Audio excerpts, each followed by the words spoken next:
दो चीजों को याद रखिए, गौदान और एकादशी। श्रीमद वल्लभाचार्य जी ने मायावत का खंडन करा था जगन्नाथपुरी में, और श्रीमद वल्लभाचार्य जी ने कहा था एकादशी मरने के बाद मत दो, एकादशी जीते जी दो। कहा था कि नहीं कहा था?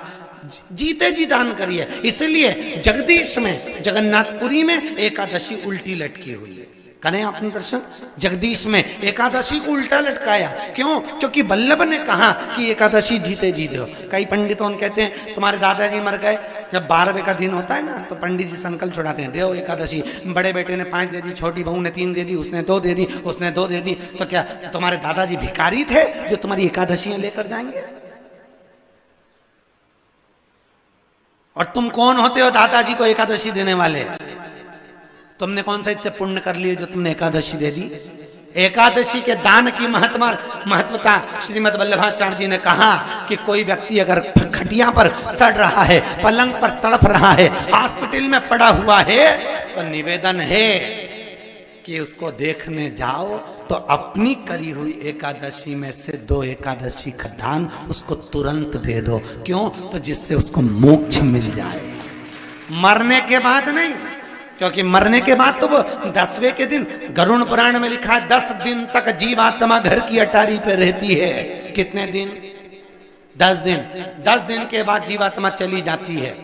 कहाँ जाती है? उसको जहां जाना है। 3 दिन में उसको भोग भोगना पड़ता है जीवात्मा को। 3 दिन नरक का भोग भोगती है, उसके बाद स्वर्ग का भोग भोगती है। 18 दिन में ये प्रोसेस पूरी हो जाती है। कितने दिन? 18 दिन। 18 दिन के बाद में उस जीवात्मा को धान के खेत में पटका जाता है। किसके खेत में? धान के, चावल के खेत में। इसलिए कहते हैं एकादशी के दिन चावल मत खाओ। कहते कि नहीं कहते? और क्या कहते हैं? द्वादशी के दिन चावल खाना जरूरी है। एकादशी का पालना करना है तो द्वादशी को चावल का 1 ग्रास खाओ, तब द्वादशी को चावल खाओगे तो एकादशी लगेगी। चावल नहीं खाओगे तो एकादशी नहीं लगेगी। द्वादशी को चावल खाना जरूरी है। क्यों कहते हैं? क्योंकि धान के खेत में जीव को छोड़ा जाता है, उस धान के खेत में, चावल के खेत में जीवात्मा रहती है। उसको चिड़िया खाती है तो चिड़िया के रूप में जन्म लेता है, मनुष्य खाता है तो मनुष्य के रूप में जन्म लेता है। इसलिए एकादशी के दिन चावल नहीं खाया जाता, क्योंकि एकादशी के दिन हम चावल खाएंगे तो जीव हत्या का दोष लग जाएगा। फिर कब खाना है? द्वादशी के दिन। द्वादशी के दिन क्यों खाया जाता है? क्योंकि हम एकादशी के व्रत करे रहते हैं, और पहला घासा जब चावल का खाते हैं तो अपनी करी हुई एकादशी का पुण्य, जितने जीव हमारे मुंह में जाते हैं उनको उसका पुण्य मिल जाता है, और उनका फिर जन्म नहीं होता, वो तर जाते हैं, उनको एकादशी का भाग मिल जाता है। इसलिए कहते हैं एकादशी को चावल मत खाओ, पर द्वादशी को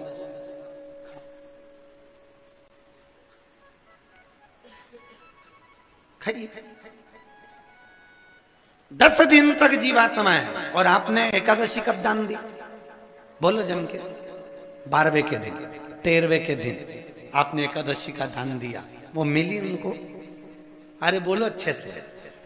कई तो अभी तक कर रही होगी, हमारे दादाजी के निमित्त की कर रहा है, कर ले। फिर वही वाली बात आ गई,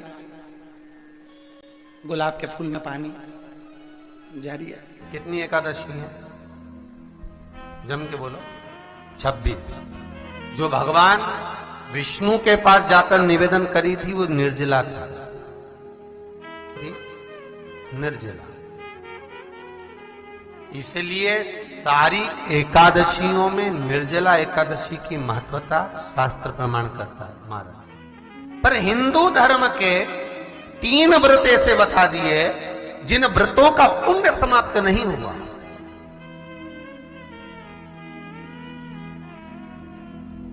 हिंदू धर्म के 3 व्रत ऐसे हो गए जिनका पुण्य समाप्त नहीं हुआ महाराज, जिनका पुण्य प्रबलता में बढ़ता गया।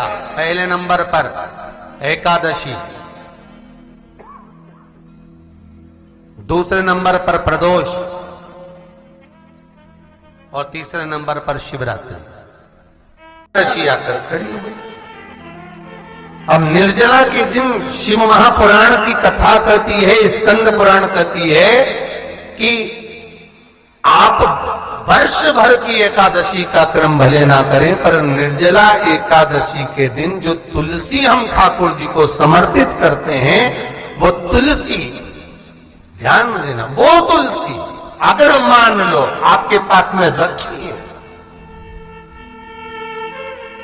निर्जला एकादशी के दिन भगवान ठाकुर जी को, शालिग्राम जी को, लड्डू गोपाल जी को, आपके घर में, आपके मंदिर में जो आपने भगवान को तुलसी समर्पित करी है, वो तुलसी मान लो तुम्हारे पास रखी है और कोई व्यक्ति को बहुत ज्यादा कष्ट है, शरीर में बहुत कष्ट है, थोड़ी सी वो तुलसी चढ़ी हुई ठाकुर के चरणारविंद की, आप उस जीव को धो तो सही, आधा घंटा इंतजार करो, स्वास्थ्य में अंतर आना प्रारंभ हो जाता है उस निर्जला का।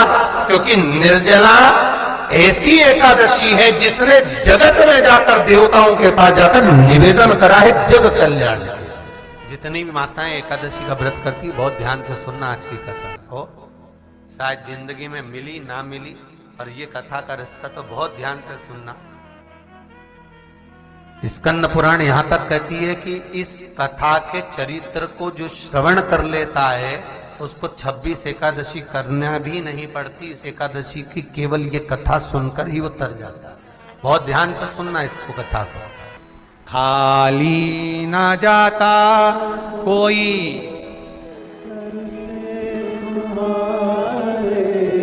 खाली ना जाता कोई दर से तुम्हारे, मैं भी खड़ी हूँ बाहें पसार, मैं भी खड़ा हूँ नन्ही बाहें पसार।